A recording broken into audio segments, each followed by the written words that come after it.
प्राय हमें इतना पता है कि जो झूठ नहीं बोलते हैं उसे सत्य कहते हैं, लेकिन सत्य की व्याख्या कई प्रकार से है और एक मैं नई व्याख्या आपके बीच में कर रहा हूं। हो सकता है कि आपने वो सुनी भी ना हो। श्रीमद् भागवत का पहला श्लोक और पहला शब्द सच्चिदानंद रूपाय, भगवान सत्य रूप हैं। तो सत्य क्या है? झूठ ना बोलें। कभी कभी झूठ बोलने की जरूरत होती है। किसी की बेटी अच्छे घर में जा रही है और हमें कोई पूछे कि आप यह बताइए कि वो घर कैसा है, जिनकी बेटी हमारे बेटे को उसके लिए देखने के लिए आए हैं, आप बताइए। भले ही वो काली है, सांवली है, और आप उसमें ये कह देते हैं नहीं वो बहुत मलूक है, बढ़िया है, तो झूठ कहें अगर लागत नहीं। आपके झूठ बोलने से बेटी अच्छे घर में जाती है, आपके झूठ बोलने से गाय ब्राह्मण और किसी के प्राणों की रक्षा होती है, तो वो झूठ झूठ नहीं है, वो झूठ अपने आप में सत्य है। तो मैं एक बार फिर निवेदन करूंगा, तो फिर सत्य की परिभाषा क्या है और ये कथा तब समझ में आएगी, थोड़ा सा आप चित्त ध्यान हमारी तरफ दे देंगे।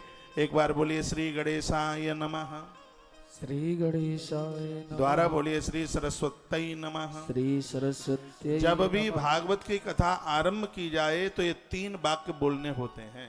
सबसे पहला है श्री गणेशाय नमः। इसको बोलने से कार्य में विघ्न नहीं आएगा। श्री सरस्वती नमः, इसको बोलने से किसी के साथ झगड़ा नहीं होगा। और श्री गुरुभ्यो नमः, इसको बोलने से कथा में नींद नहीं आएगी। तो एक बार बोलेंगे मेरे साथ, श्री गणेशाय नमः, श्री गणेशाय, श्री सरस्वती नमः, श्री सरस्वती, श्री गुरुभ्यो नमः, श्री गुरुभ्यो नमः। सच्चिदानंद रूपाय वेशोत्पत्त्याद हेतवे तापत्रय विनाशाय श्री कृष्णाय वयं नमः।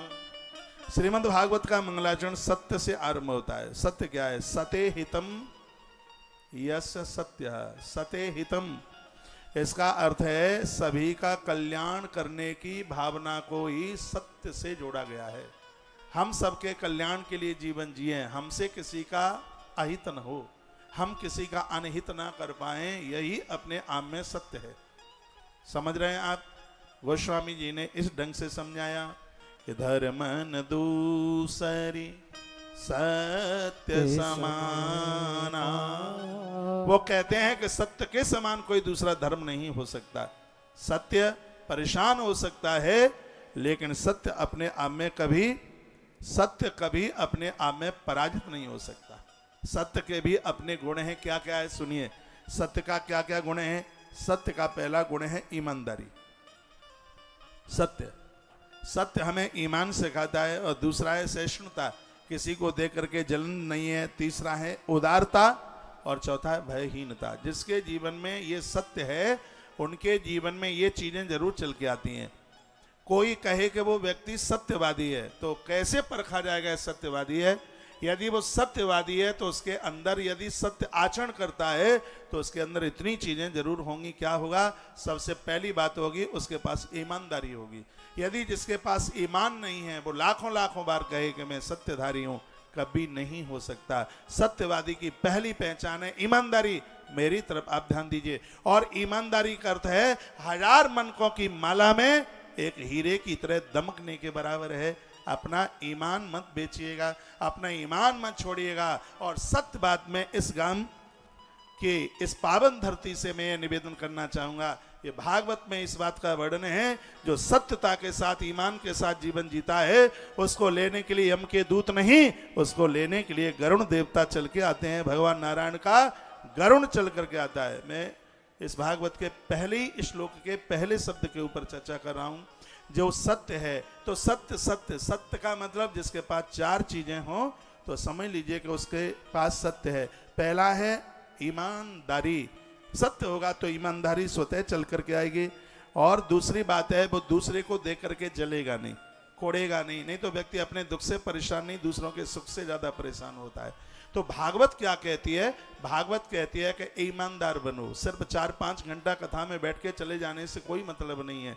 कथा सुनने के बाद जीवन में बदलाव आना चाहिए। कथा सुनने के बाद जीवन में परिवर्तन होना चाहिए। सच्चिदानंद रूपाय वेशोत्पत्त्याद हेतवे, अपने रूप को सत्य में बनाइए, यानी ईमानदार बनिए, दूसरों को देख के जलिए मत। तीसरी है उदारता, देने की भावना होनी चाहिए। देने की भावना हो। लोग हड़पने की कोशिश करते हैं, लेने की कोशिश करते हैं, बहुत कहते हैं हमें ये नहीं मिला, ये नहीं मिला। ये भी तो विचार कीजिए कि तुमने किसी को क्या दिया है, और इस धरती पर वही लेने का अधिकारी है जिसने जीवन में दिया है। तो सत्य का एक तीसरा जो रूप है, उसका मतलब है कि जीवन में उदारता होनी चाहिए, देने की भावना होनी चाहिए। भागवत यहां से आरंभ हो रही है, उदारता, देने की भावना। और चौथी बात है जिसमें भयहीनता। जो सत्य के साथ जीता है वो अपराधी नहीं होता, और अपराधी नहीं होता तो फिर उसको भय किस बात का है? उसको तो मरने का भी भय नहीं होता, उसको किसी भी प्रकार का डर नहीं होता। अपराधी व्यक्ति हमेशा भयभीत होता है। पुलिस थाने जाने से कौन डरेगा? आपके तो पास में ही पुलिस थाना है निबोरा में, आपको बहुत ज्यादा जानकारी होगी। पुलिस थाने से भय किसको लगेगा? जिसने अपराध किया है, जिसने कुछ गलत काम किया है। जो सत्य का आचरण करते हैं वो कभी गलत नहीं कर सकते, और जो गलत नहीं कर सकते उन्हें जीवन में कभी भय नहीं हो सकता। तो ये सत्य की पहचान है भयहीनता। महाराज जी जा रहे हैं आप? कल फिर आ जाना महाराज जी, तो माइक सही कर। बोलिए बांके बिहारी लाल की जय हो। हनुमान जी जाने के लिए मना कर रहे हैं। चलो, जय जय श्री राधे, जय जय श्री राधे, श्री राधे श्याम। तो अब मेरी तरफ देखिए, देखिए तो वर्णन क्या है। पहला ही श्लोक है सच्चिदानंद रूपाय, कि भगवान का रूप है सत्य। तो सत्य का मतलब है भगवान ही सत्य रूप है, इसलिए तो उन्हें सत्य नारायण कहते हैं। वो सत्य रूप कैसे हैं? क्योंकि वो ईमानदार हैं। भगवान के यहाँ ठगाई नहीं है, भगवान के यहाँ जलन नहीं है। तीसरी बात है वो उदार हैं, और चौथी बात है कि भगवान भयहीन है। परमात्मा को किसी भी प्रकार का भय नहीं है। तो ये चार बातें पहले श्लोक से निवेदित की जा रही है। सत्य पथ का जो पथिक है वो कभी अशांत नहीं हो सकता। सुनिए, जो सत्य के पथ का, जो सत्य के रास्ते का जो पथिक है वह कभी अशांत नहीं हो सकता, उसके जीवन में कोई दुख नहीं हो सकता। सच बोलने से हमेशा शांति प्राप्त होती है। तो श्रीमद् भागवत की कथा कहती है हमारे जीवन का क्रम सत्य से आरंभ होता है। सत्य जिह्वा पर भी होना चाहिए और सत्य हमारी वाणी में भी होना चाहिए। अब आइए इसका एक दूसरा अर्थ और निकाले लेते हैं। यह भी बात बहुत बढ़िया होगी। जीवन का सत्य क्या है? पानी पी लेना, भोजन कर लेना, सो लेना, जाग लेना, ये तो गैया भैंस भी सब कुछ कर लेते हैं। ये सत्य का व्याख्यान नहीं हो सकता। जीवन का ध्रुव सत्य क्या है? श्रीमद् भगवत गीता कहते हैं जातस्य ही ध्रुवो मृत्यु। जीवन का सत्य यह है कि जो जन्मा है उसकी एक न एक दिन मृत्यु जरूर होगी। बहुत ध्यान से सुनिए, आप में बहुत श्रोता, इतना बड़ा गंभीर श्रोता बैठा है, ये मेरा भाग्य है। गीता भी कहते हैं जातस्य ही ध्रुवः मृत्यु, यानी जिसका जन्म हुआ है उसकी मृत्यु निश्चित है। जीवन में जो भी हम क्रियाएं भोग रहे हैं उसमें यदि सबसे परम सत्य यदि कोई है तो वो ये है कि एक दिन हमें और आपको सबको मरना होगा। तो भागवत और यहीं से आरंभ होती है। क्यों? परीक्षित को भी तो मृत्यु का ही तो भय है, उसको भी तो श्राप लगा हुआ है। तो ये कथा कहना चाहती है कि सब मृत्यु के मुख में जा रहे हैं, एक दिन सबको मरना है। मृत्यु से पहले आप सत्यनारायण को स्वीकार कर लो तो आप मृत्यु के समय पर भी मरेंगे नहीं, हम और आप उस समय तर जाएंगे। तो यह मृत्यु को याद करने के लिए ऐसा शब्द बोल दिया गया है सच्चिदानंद, यानी सत्य। एक दिन सबको यहाँ से जाना है, और जाने से पूर्व आनंद की बात यह है कि मृत्यु को सुधारने के लिए, इधर ध्यान नहीं है, मृत्यु को सुधारने के लिए कुछ ऐसा कुछ अद्भुत कर लें। श्रीमद् भागवत का श्लोक ऐसा बोलता है, धर्मन दूसर सत्य समाना, आगम निगम पुराण बखाना। वेद और पुराण कहते हैं कि सत्य के समान कोई दूसरा धर्म नहीं है। हम अपनी मृत्यु को पहचान लें, इससे कोई बढ़कर के दूसरा धर्म नहीं है। हम ईमानदारी को स्वीकार कर लें, इससे बड़ा दूसरा धर्म नहीं है।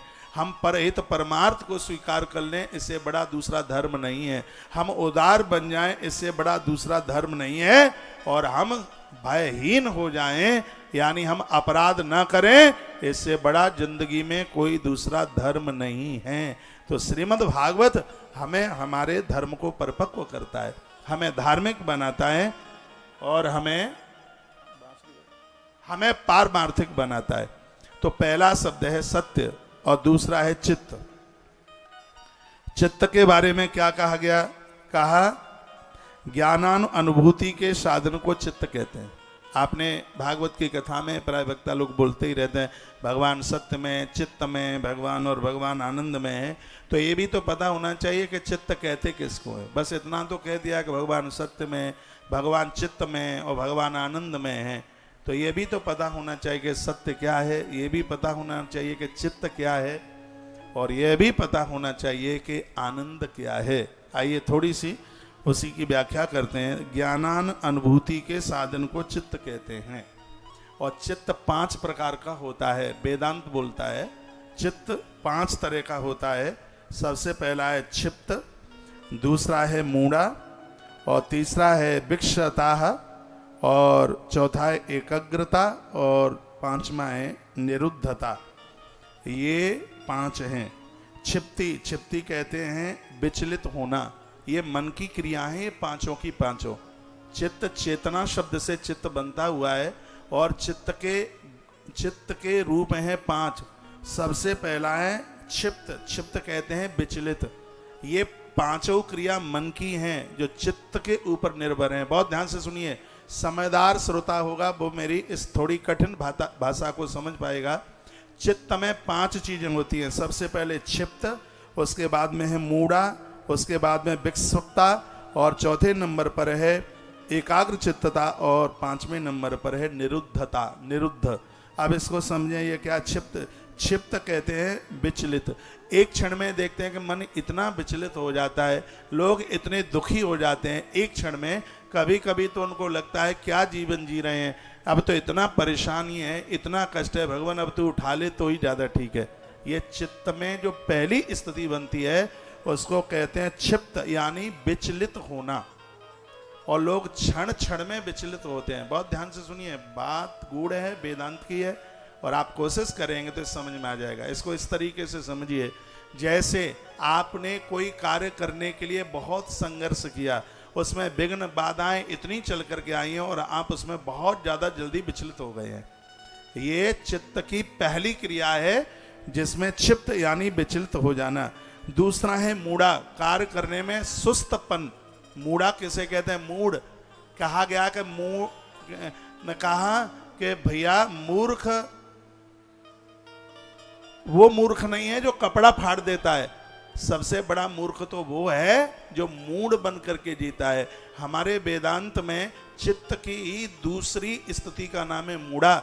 इसको हिंदी में समझ लें तो कह दिया जाएगा आलस्य, सुसुप्त, सुसुप्त स्थिति, यानी जो सुस्त यानी काम करने की उसकी स्थिति है ही नहीं।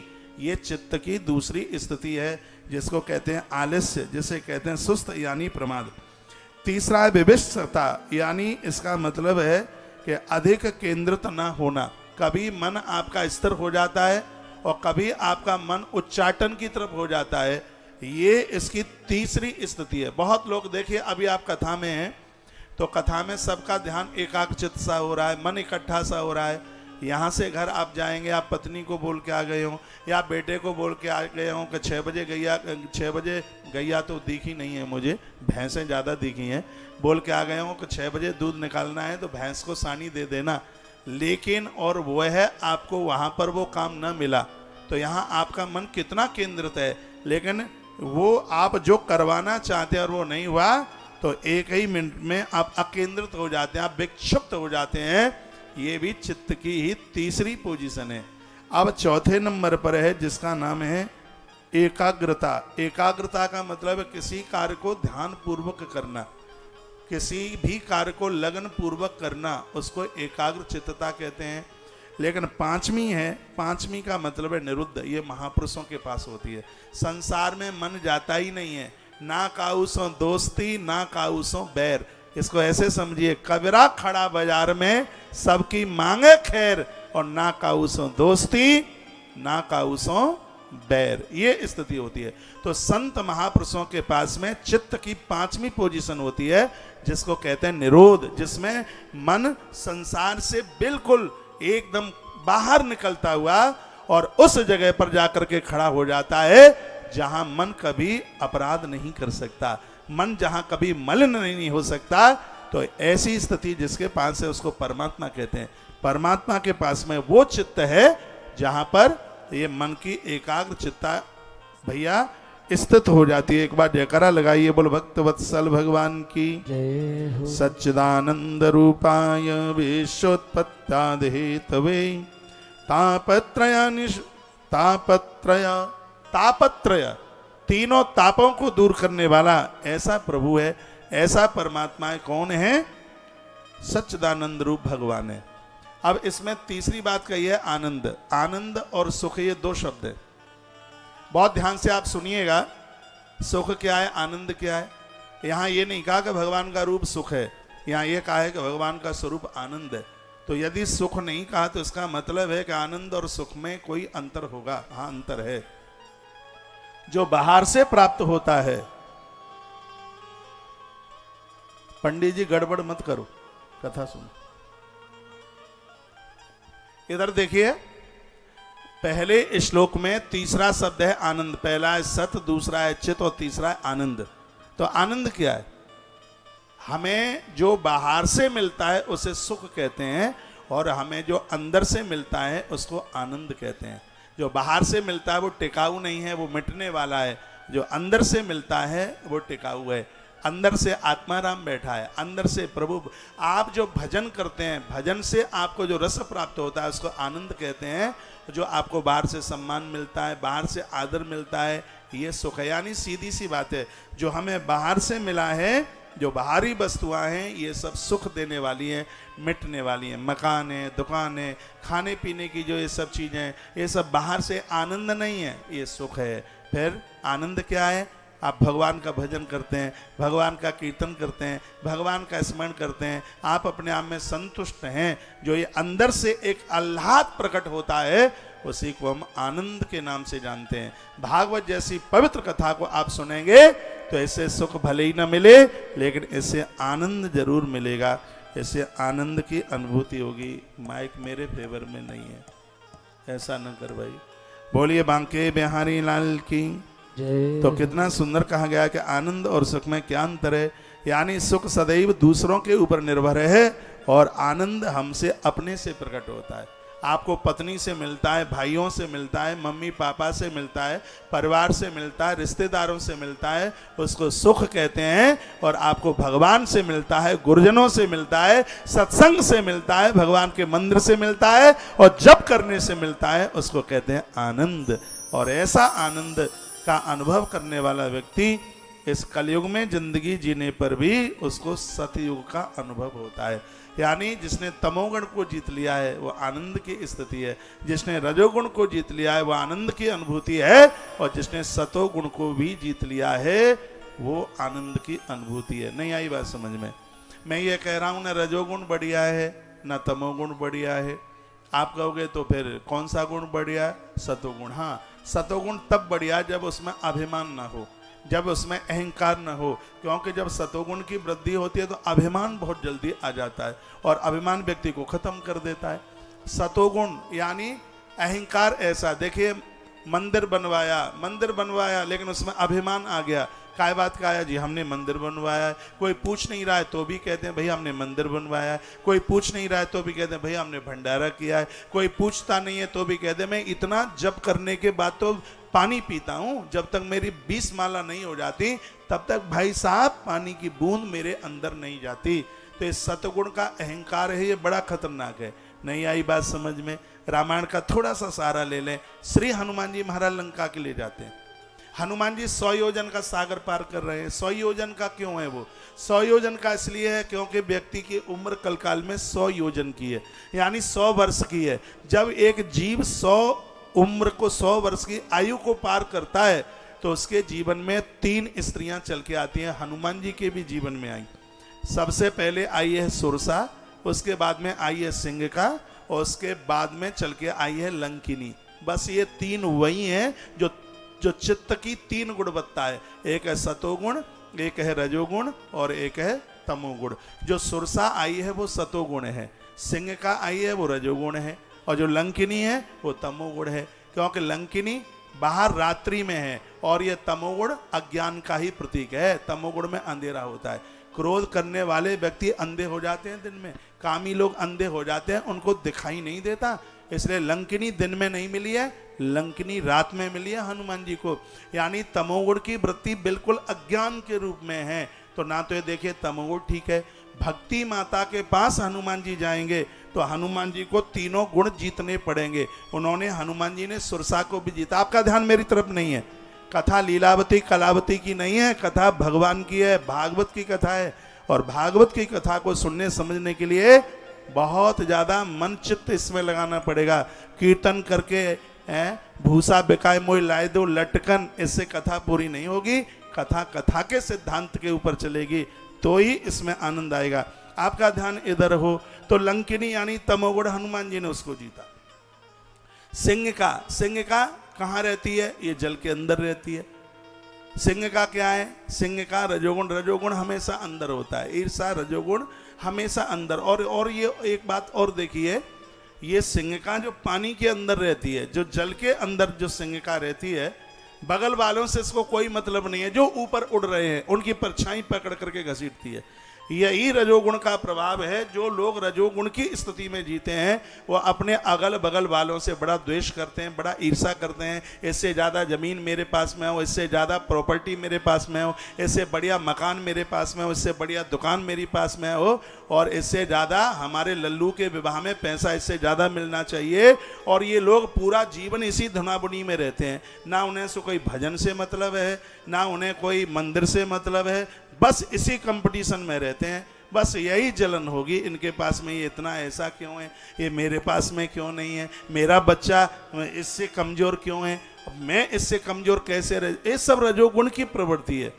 और एक और बात देखिए, ये दूसरों से नहीं होती, ये अपनों से होती है। जो आगरा में रहते हैं उनसे थोड़ी आपको रजोगुण होता है, जो दिल्ली में रहते हैं उनसे थोड़ी ही होता है। तो जो निवोरे में आपकी गली के पीछे हैं, आपके बगल में है, अपने जो नजदीक है, अपने जो करीब है, आप देखिए उस सिंहगा को जो बगल में रहते हैं, बगल में मेंढक रह रहे हैं, कछुआ रह रहे हैं, ये उनको नहीं खाती। किसको खाती है? जो ऊपर उड़ रहा है। हनुमान जी ऊपर उड़ रहे थे। तेई छल हनुमान तहे कीना, इसने हनुमान के साथ वो छल किया। ताय मार मार तो सुतबीरा, हनुमान जी ने एक मुक्का मारा सो नकलेव टूट गया, उसका फूट गया। यानी जो ऊपर उड़ रहे हैं, ऊपर उड़ने का मतलब जिनकी तरक्की हो रही है, ये रजोगुणी उनको पकड़ नहीं सकते, उनकी परछाई पकड़ते हैं। परछाई का मतलब उनके दोस्त पकड़ते हैं। और रजोगुण वाला हमेशा हमेशा सिंह की तरह मारा जाता है। तो कथा क्या कहती है? आप परम साधक हैं तो आपको तमोगुण भी जीतना पड़ेगा, रजोगुण भी जीतना पड़ेगा, और सच मानिए सतोगुण भी जीतना पड़ेगा। हनुमान जी ने सतोगुण को जीता। और याद रखना, सतोगुण बड़ा बन करके नहीं जीत पाओगे, सतोगुण को छोटा बन के जीत पाओगे। जितने बड़े काम करो उतने ही छोटे बन जाओ। देखिए सुरसा आई, मुंह फैलाया, 16 योजन मुखते ठयऊ, 16 योजन का मुख कर लिया तो तुरंत पवन सुध 32 भयु। हनुमान जी 32 के बन गए। तो इसने 64 का कर लिया, हनुमान जी 128 के बन गए। तो इसने फिर दूना कर लिया, फिर ये दूनी हो गई। हनुमान जी ने कहा कि इसको बड़ा बन करके नहीं जीता जा सकेगा। तो उसी समय हनुमान जी इतने छोटे बन गए, सुनिए, और इसके मुंह में घुस गए जाके, और एक चक्कर लगा के आए और आके कहा, मैया जी तुम्हारा लीवर किडनी कमजोर है, इस बंदरा को पचा नहीं पाएगा। हाथ जोड़ करके बैठ गई वो सुरसा कहने लगी, राम काज तुम करियो हो, तुम बल बुद्धि निदान। बुद्धिमान कौन है? जिसने अच्छे मकान बना लिए हैं वो बुद्धिमान नहीं है। सही मानिए, सची जो 2, 4, 10 बीघा खेत आप साल में ले लेते हो वो बुद्धिमान नहीं है। सुरसा कहती है बुद्धिमान वो है भजन करने के बाद भी हनुमान तुम्हारी तरह छोटा बन करके रहता है। सतोगुण को वही जीत पाएगा जो हनुमान जी की तरह छोटा बन करके रहेगा। नहीं आई बात समझ में? राई के बीसों बिसे ताबी से पुनि 20, ताते छोटे हैं रहो तब मिले हैं जगदीश। राई का दाना, सरसों का दाना कितना छोटा होता है, उससे भी और ज्यादा सूक्ष्म हमें और आपको अभिमान से सूक्ष्म बनना पड़ेगा, तभी भगवान की कृपा होगी। तो ये श्रीमद् भागवत का जो पहला जो श्लोक है ये बड़ा अद्भुत है। मुझे तो 18,000 श्लोकों की कथा 7 दिन में पूरी करनी है, ये तो 7 दिन की चर्चा पहले श्लोक पर भी 7 दिन कम पड़ जाए। सच्चिदानंद रूपाय वेशोत्पत्ताद हेतवे तापत्रय विनाशाय श्री कृष्णाय वयम नुमः। वर्णन किया कि भगवान सत्य में है, चित्त में है और भगवान आनंद में है। जीवन का आनंद है आप सतोगुण को, तमोगुण को और रजोगुण को, तीनों को जीत करके बता दो तो यह जीवन का आनंद है। सतोगुण छोटा बन करके तभी आप इस सतोगुण को आप जीत सकते हैं। ऐसी अद्भुत बात कही, जो भगवान की शरण में आएगा उसके त्रिविध ताप समाप्त हो जाएंगे। ताप, परताप और संताप, ये 3 दुख हैं, दैहिक, दैविक और आदि भौतिक। शरीर से जो प्राप्त हो रहा है उसको दैहिक दुख कहते हैं। जो चतुष्टय अंतःकरण से प्राप्त हो रहा है, अंतःकरण में 4 चीजें, मन, बुद्धि और चित्त और अहंकार, और वहां से भी जो दुखी हैं दैहिक, दैहिक, दैविक और अध्यात्म। बाहर से देखो पैसा भी बहुत है, परिवार भी खूब है, किसी भी चीज की कोई कमी नहीं है, लेकिन कुछ लोग ऐसे हैं तो भी अंदर से दुखी हैं, अंदर से तो भी परेशान है। भगवान ने पैसा दिया उसको हजम नहीं कर पा रहे, भगवान ने सम्मान दिया उसको हजम नहीं कर पा रहे हैं। अब उनको इतना होने के बाद भी अभी उनको इतनी परेशानी है कि उनके पास इतना है, अभी हमारे पास उतना क्यों नहीं है। ये कथा कहती है कि जिस दिन भगवान की शरण में आ जाओगे उसी दिन मन को शांति मिलना आरंभ हो जाएगी। तो ये श्रीमद् भागवत की जो कथा है, राधा सरकार जिसके, राधा कृष्ण जिसके प्रमुख हैं, श्री कृष्णाय वयम नुमः। एक बार ध्यान से सुनिए, जिस समय आप भगवान को वंदन प्रणाम करते हैं आपको एक नहीं 10 यज्ञ करने का सौभाग्य प्राप्त हो जाता है। एक बार भगवान को प्रणाम करने से 10 अश्वमेध, 10 सोम यज्ञ करने का फल प्राप्त होता है। ये ग्रंथ कहता है कि अहंकार माटी में मिल जाएगा उसी समय, आप अपने आप को पहचान लेंगे उसी समय। कब? जब संसार के कड़ कड़ में भगवदीय सत्ता समझकर आप सृष्टि को वंदन प्रणाम करना आप शुरू कर दे। सोई तो हम कहेंगे गोस्वामी जी ने ये चौपाई ऐसे कैसे लिखी। गोस्वामी जी ने लिखा, सिया राम मैं सब जग जानी, करहूं प्रणाम जोर जुग पानी। मैं पूरी दुनिया को प्रणाम करता हूं क्योंकि संसार के कड़कड़ में सीताराम भगवान की व्यापकता है। भागवत जी भी यही कहती है कि मृत्यु हमारे लिए श्रृंगार बन जाएगी, मौत हमें नहीं, हम मौत को जीत के बता देंगे। हमारे लिए भगवान का उड़न खटोला आएगा। कब? जिस समय हम संसार के कड़कड़ में भगवान की सत्ता का दर्शन करना आरंभ कर दें। ये रहा पहला श्लोक। पहला श्लोक कहता है कि मृत्यु को याद रखिए, हमने जन्म लिया है तो हमारी मृत्यु निश्चित होगी। ये पहला श्लोक कहता है। इस श्लोक में जो वर्णन किया गया है इसमें कहा गया है कि सते हितम, हमारा जीवन सबके कल्याण के लिए हुआ है, हमसे किसी का अपराध न हो, हमसे किसी का अपमान न हो। यह है श्रीमद् भागवत के प्रथम श्लोक की व्याख्या है। सिर्फ खाली सच्चिदानंद रूपाय कह करके काम चलेगा नहीं, इसमें यह हमें समझना पड़ेगा सते हितम, हमें सबके कल्याण के लिए जीवन जीना है। क्योंकि मनुष्य को पिता का है, मनुष्य पूरी सृष्टि का पिता है और पिता का अर्थ है जो सबका पालक है। आप सिर्फ अपने बच्चों के ही पालक बन करके रहे नहीं, आपके सानिध्य में जो भी कोई चल करके आता है आपके द्वारा सभी को अन्न और पानी मिले, आप सबके प्राणों की रक्षा करें। और सत्य की परम परिभाषा यह है हम लोगों के प्राणों की सुरक्षा करें, और जो दूसरे के प्राणों की रक्षा करता है सत्यमेव जयति, पूरी दुनिया में उसके जय जयकारे हो जाते हैं। ये रहा सत्य। एक बार जयकारा लगाइए, बोलो भक्त वत्सल भगवान की जय, श्री हनुमान जी महाराज की जय हो। जय जय श्री राधे। आइए भागवत जी का दूसरा श्लोक, इसमें मंगलाचरण है। पहले में भगवान को प्रणाम किया गया। दूसरा श्लोक देखिए, यम प्रव्रजन्तु मनुपेतम पेत कृत्यम, ये डालो, यम प्रव्रजन्तु मनुपेतम पेत कृत्यम, द्वैपायनो विरह कातर आजुहाव, पुत्रेति तन्मयतया तर्वो विनेदु, तम सर्वभूत हृदय मुनिमानतोस्मि। श्रीमद् भागवत के महात्म्य का दूसरा श्लोक है ये, सुनिए। इसका पहला अर्थ तो यह है कि जिस समय भगवान व्यास के घर में एक लल्लू ने जन्म लिया, एक बेटे ने जन्म लिया, तो नाभि की नाल को उसने कंधे के ऊपर डाला और सीधे वन के लिए चला गया। ये तो सीधा सा ही अर्थ है, सबको पता ही है कि व्यास के घर में बच्चे ने जन्म लिया और जन्म लेते ही वो वन के लिए चल पड़ा। पिताजी पीछे पीछे जा रहे थे और कहते हैं पुत्रेति पुत्रेति, अरे बेटा रुक जाओ, पुत्र रुक जाओ रुक जाओ रुक जाओ। तो संस्कृत का शब्द है नेदु तरबो भी। नेदु कहते हैं उत्तर देने को, आपका ध्यान इधर नहीं है। नेदु कहते हैं उत्तर देने को, तरु कहते हैं पेड़ को। तो वृक्षों ने उत्तर दिया कि जैसे तुम हमारे पीछे चल रहे हो ऐसे आप ईश्वर के पीछे चलो तो तुम्हारा कल्याण हो जाएगा। ये तो सीधा सा अर्थ है, लेकिन इस कथा में पलटा लगाएं तो और ज्यादा आनंद हो जाएगा।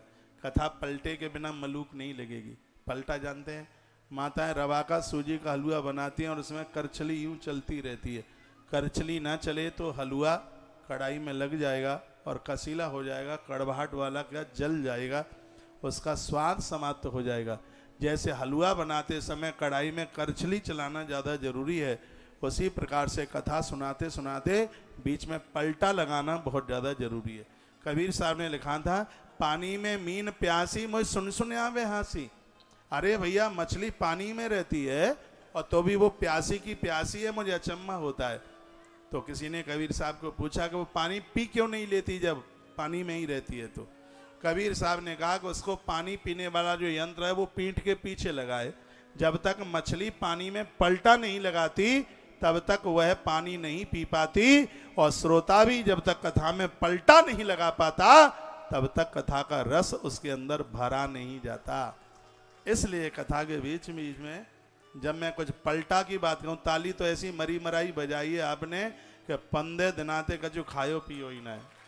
तो फतेहाबाद की घासलेट कहाँ चली गई सगरी, कहाँ चली गई सगरी रिफाइंड। इतनी शादी में इतने इतने नौता तुमने अटेंड करे, तो कंजूसाई के साथ नहीं, बड़े आनंद के साथ और आप इस कथा को सुनेंगे, मुझे भी सुनाने में बहुत आनंद होगा। तो ये दूसरा श्लोक हमारे और आपके लिए है। दूसरा श्लोक कहता है कि यम प्रवजंतुम अनुपेतम पेत कृतम द्विपायनो विरह कातराजुहाव पुत्रेत तन्मया तरबो विनेदुस तम सर्वभूत हृदय मुनिमानतोस्मि। जिस समय भगवान व्यास के घर में बेटा हुआ वो वन के लिए चल पड़ा और भगवान वेदव्यास उसके पीछे पीछे भाग रहे हैं। पलटा ये है कि कथा आपकी है, आप भी तो दुनिया के पीछे पीछे भाग रहे हैं। कितना ध्यान है आपका भगवान के प्रति, आप सोचिए। ग्रंथ तो ये कहता है कि 24 घंटे में से 10% समय भगवान को दो। 10% का मतलब हो गया 2 घंटा 40 मिनट।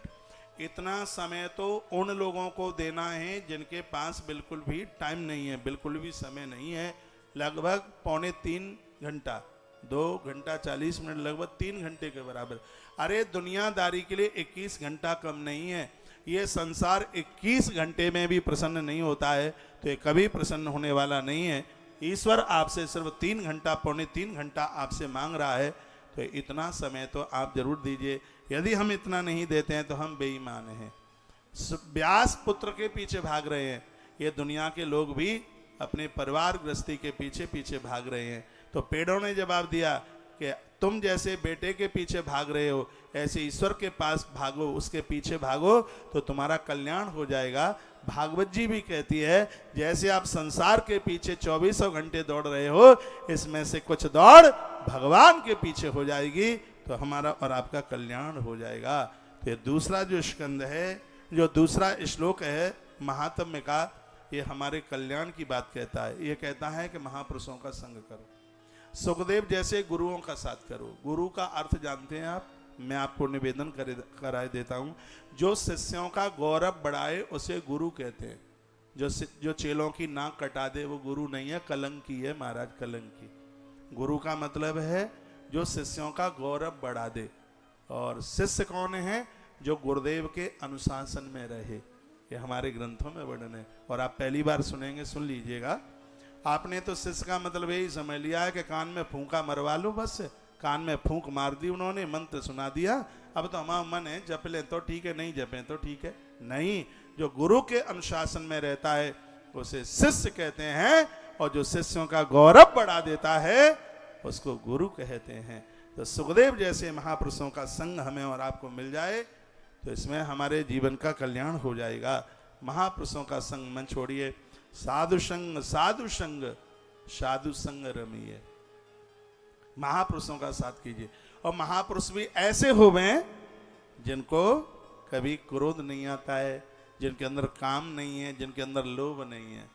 नहीं तो लोभी गुरु है, लालची चेला होए नरक में ठेलम ठेला, फिर तो वही बात है। तो ऐसा गुरु जिसके अंदर लोभ नहीं है, जिसके अंदर उदारता हो, सत्यता हो, ईमानदारी हो, सहिष्णुता हो, जो कि आज सत्य के 4-5 आपने उसके रूप कुछ सुने, ये सब गुरु में होने चाहिए। तो ऐसा गुरु हमें भगवान से मिला देता है।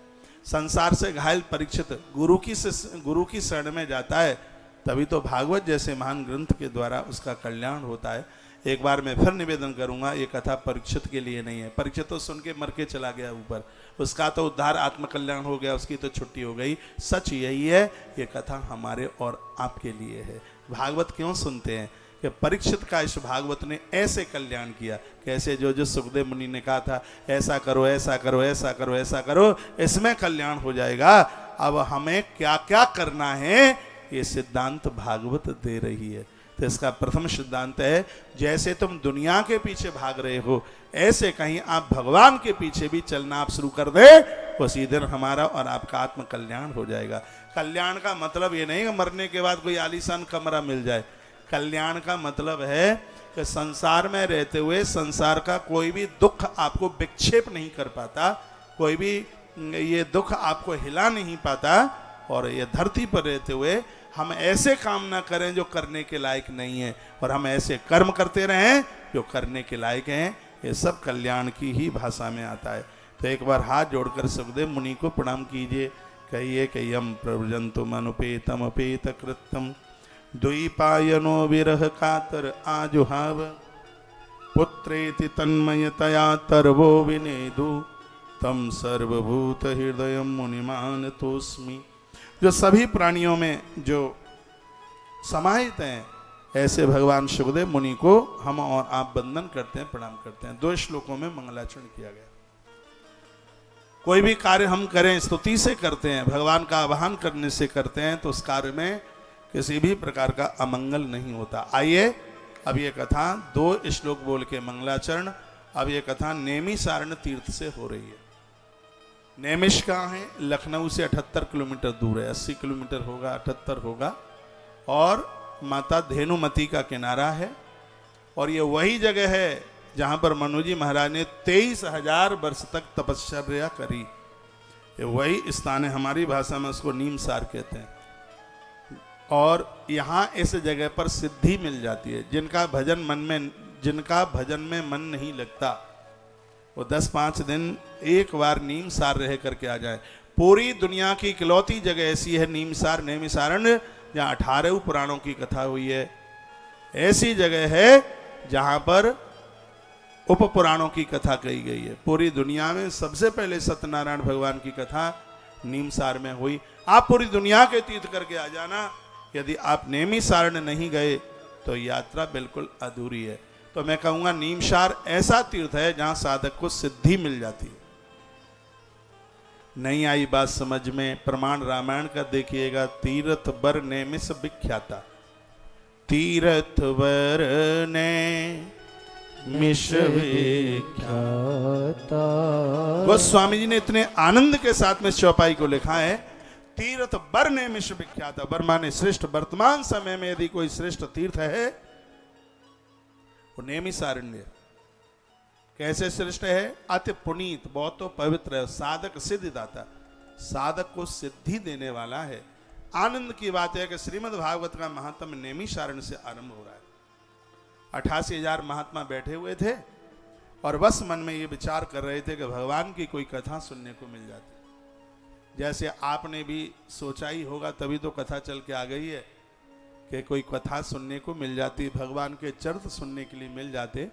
और यम यम चिंतते कामम तम तम प्राप्नोति निश्चितम। हम कैसे हमें पता लगे कि हम भगत हैं? कैसे पता लगे कि हम भगत हैं? तो मार्कंडेय पुराण में लिखा है कि भक्त जैसा चिंतन करता है वैसा हो जाए तो समझ लीजिएगा कि वो भगत है। आपने सोचा होगा, विचार किया होगा कि हमें कथा भागवत की सुनने को मिल जाए और भागवत हमारे और आपके मध्य में चल के आ गई है। आपने जो सोचा और विचारा, हमने सोचा विचारा, अच्छा सोचा अच्छा विचार किया और वह प्राप्त हो गया है, वो घटित हो गया है, समझ लीजिएगा कि ये भक्त की परिभाषा है। आगे 11वें स्कंद में कई प्रकार के भक्तों का वर्णन किया है, आगे आप सुनेंगे। आइए, नैमिषारण्य क्षेत्र से इस कथा का आरंभ हो रहा है। 88,000 महात्मा बैठे हुए थे, यह सोचकर कि हमें कथा सुनने को मिल जाए। इतने में सामने से सूत जी महाराज, सूत जाति का नाम नहीं है, सूत गद्दी का नाम है, यह भी ध्यान से सुनिएगा। ये सूत सूत कह करके आज ऐसी स्थिति हो रही है, कुछ कहा जाता है तो लोग कहते हैं कैसे ब्राह्मणी खाली कथा कहने का अधिकारी है। सूत लोगों ने भी तो कथा करी, उन्होंने सूत शब्द को काय से पता नहीं जोड़ दिया और आज ऐसी स्थिति हो गई है कि कथा तो ब्राह्मणों के हाथों से निकल गई, बिल्कुल ये समझ लो। और ये सोच नहीं रहे हैं, समझ नहीं रहे हैं, तो इलेक्शन लड़ करके ये बनेंगे नेता, ये बनेंगे धनवान, ये बनेंगे पैसे वाले।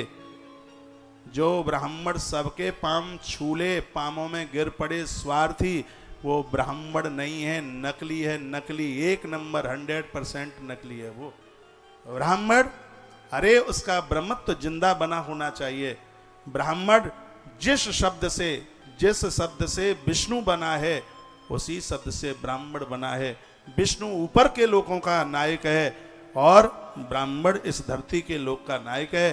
धरती पर जिस दिन ब्राह्मण नहीं रहेगा, ऊपर आकाश और नीचे धरती नहीं रहेगी। ब्राह्मण को पौआ खोर नहीं होना चाहिए। ब्राह्मण बोल दे, उसकी बात अपने आप में परिपक्व हो जाए। ऐसे ब्राह्मण को वंदन देवता करते हैं, ऐसे ब्राह्मण को वंदन स्वयं परमात्मा करता है। तो वर्णन कहा जाता है कि ये सूत जाति नहीं है, सूत गद्दी है। इस गद्दी पर बैठने वाला व्यक्ति, जो सूत, इनके जो पुरखे हैं रोम हर्षण, जिनका जन्म ब्रह्म पुराण में वर्णन है कि यज्ञ में से, जैसे माता द्रौपदी यज्ञ से प्रकट हुई है, उसी प्रकार से रोम हर्षण जी का भी प्राकट्य यज्ञ से हुआ था। ये तो बड़े पवित्र लोग हैं, उनकी गद्दी का नाम है सूत। इसलिए इस पर बैठने वाले, जैसे प्रधानमंत्री की गद्दी पर बैठने वाला जो भी कोई बैठता है, नाम उसका भले ही कोई नहीं ले, लेकिन कहते हैं प्रधानमंत्री जी।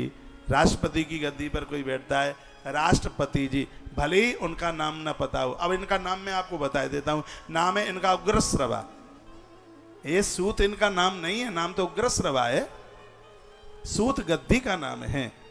तो बहुत ध्यान से सुनिएगा। तो वर्णन क्या है, सौनक वाच है। सौनक इत्यादि आदि ये महात्मा इंतजार में बैठे हुए थे। उसी समय महामती उग्रश्रवा सूत वहां पर पधारे। पूरी दुनिया की तीर्थ यात्रा करने के लिए निकले थे, तो कुरुक्षेत्र से इनका जाना हुआ और ये पहुंच गए नैमिषारण्य। तो 88,000 महात्माओं ने खड़े होकर इनका आदर किया, मान किया, सम्मान किया और बैठने को जगह दे दी। कहा बैठिए। ये तो कथा पन्ना में लिखी है। अब इस कथा का एक पलटा देखिए। पलटा इस कथा का यह है कि हमारे और आपके मध्य में जब कोई व्यक्ति चल करके आवे तो खड़े होकर हम उसका आदर करें, खड़े उसका हम मान करें, क्योंकि हमारे उपनिषद कहते हैं कि हमारे मध्य में हमसे बड़े लोग आए हैं, हमने उनका आदर नहीं किया और तो हमारे पुण्य क्षीण हो जाते हैं। हमारे पुण्य क्षीण होते हैं। अपने पुण्यों को सुरक्षित रखने के लिए हमें सदैव बड़ों का आदर, बड़ों का मान करना चाहिए। भले ही हमारे दरवाजे पर हमारा दुश्मन क्यों न चल के आया हो, खड़े होकर उसका आदर होना चाहिए। रावण कैसा भी रहा हो रावण, लेकिन उसके अंदर एक चीज देखने को मिली।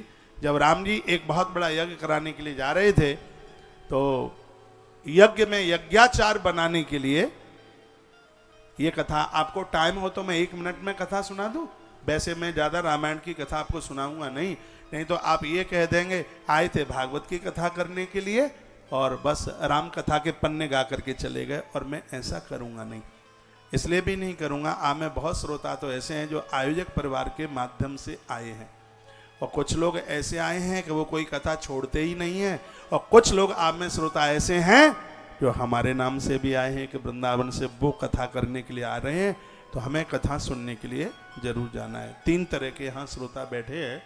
तो मुझे ज़्यादा ध्यान तो भागवत की कथा पर ही देना है, लेकिन ये बीच में एक ज़रूरत पड़ गई है, तो मैं एक साउथ की रामायण है और उसमें से मैं एक छोटी सी कथा आपके बीच में रख रहा हूँ। बात उस समय की थी जिस समय भगवान प्रभु श्री राम जी ने जामवंत को कहा था कि इस लंका को जीतने के लिए एक यज्ञ की जरूरत पड़ेगी, और इस यज्ञ को वो करावे जिसको चारों वेद कंठ है और महादेव का भगत हो, ऐसा कोई आचार्य मिले और तब यह यज्ञ सफल होगा, और इस यज्ञ के द्वारा जामवंत जी तभी हम लंका जीत पाएंगे। कौन है ऐसा आचार्य? सो सब जगह दिमाग घुमाया गया।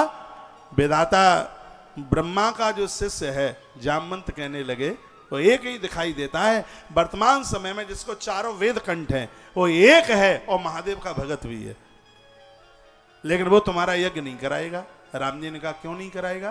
कहा इसलिए नहीं कराएगा क्योंकि वो दुश्मन है तुम्हारा। राम जी ने कहा कौन है? कहा वो पुलस्त का नाती है और उसका नाम है रावण, जिसको चारों वेद कंठ है। चारों वेद कंठ दे दशानन को, और कहा महादेव का परम भगत है, और मुख से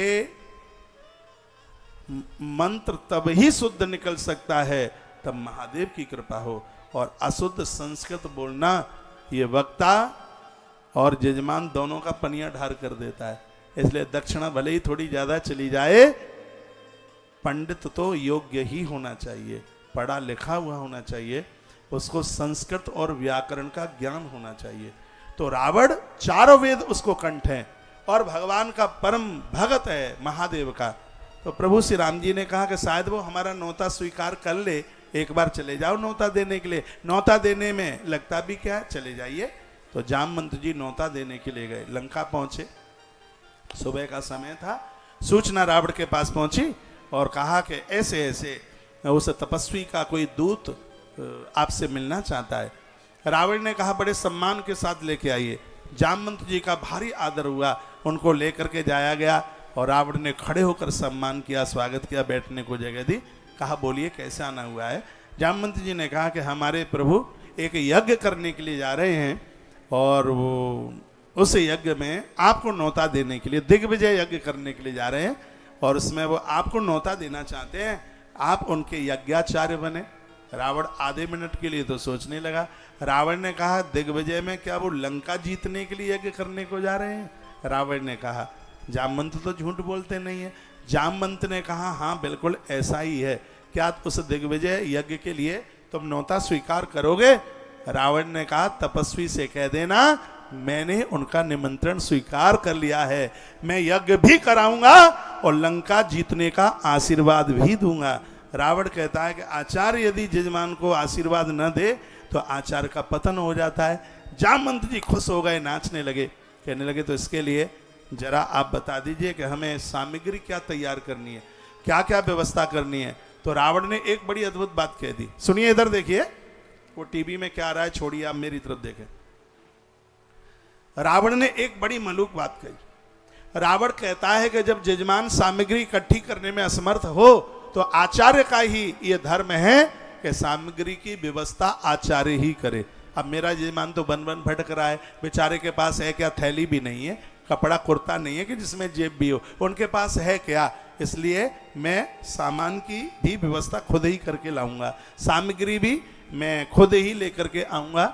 ये कंभन रामायण है, लिख लेना ये कथा। कंभन रामायण साउथ की है, रामेश्वर में मिलती है, कभी उधर जाओ तो ये रामायण ले आना, बड़ी मलूक लगती है पढ़ने में, कंभन।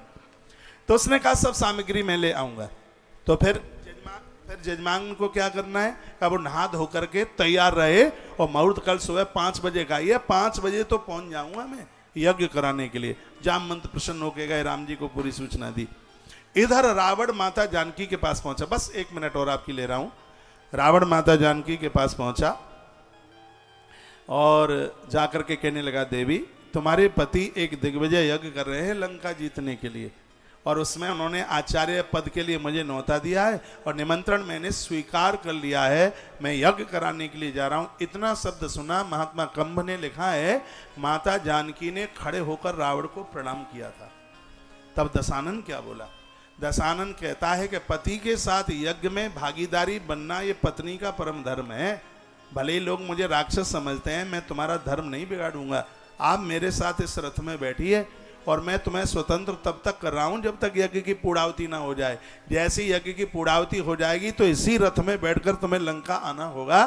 और उसने माता जानकी को रथ में बिठाया। मेघनाद ने रथ हाँका और रथ टपटपाट की आवाज करते हुआ 4 बजे तो पहुंच गया प्रभु राम जी के यहाँ। रावण रथ से नीचे उतर के जा रहा है। प्रभु श्री राम जी ने रावण का बहुत ज्यादा आदर किया, बैठने को स्थान दिया, यज्ञ की तैयारी। रावण ने कहा था प्रभु राम को यज्ञ में आप बैठिए, और प्रभु राम बैठ गए। फिर रावण कहता तुम्हारा यज्ञ कैसे कराऊंगा, क्यों तुम्हारे पास पत्नी तो है ही नहीं। कहा पत्नी तो है ही नहीं। कहा ऐसा ना बोलिए, पत्नी नहीं है, क्या तुम विवाहित नहीं हो। राम जी ने कहा विवाहित तो हूं, तो पत्नी क्यों नहीं है। तो उन्होंने कहा कि पत्नी ना होने के कारण तुम हो। रावण ने कहा ज्यादा बातें मत बनाइए। हाँ, आदमी अकेले में यज्ञ कब कर सकता है, या तो पत्नी मर गई हो, मौत को प्राप्त हो गई हो, या उसे छोड़ करके चली गई हो, या व्यक्ति अविवाहित है। तो क्या 3 में से कोई घटना घटी है। राम जी ने कहा इन 3 में से तो कोई घटना नहीं घटी, पर चौथी घटना में आप हो। रावण मुस्कुराया। रावण कहता है भेज दो किसी को, रथ में तुम्हारी गृहिणी को बिठा के लेके आया हूं। हनुमान जी गए, माता जानकी को रथ से नीचे उतार के लेके आए। यज्ञ में मैया बैठी और यज्ञ पूरा हो गया। जैसे ही यज्ञ पूरा हुआ तो मेरे प्रभु श्री राम जी ने कहा आचार्य आपने यज्ञ कराया है, तो अब यज्ञ की दक्षिणा तो हमसे कुछ मांग लीजिए। बाहा रावण, कमाल तूने कर दिया।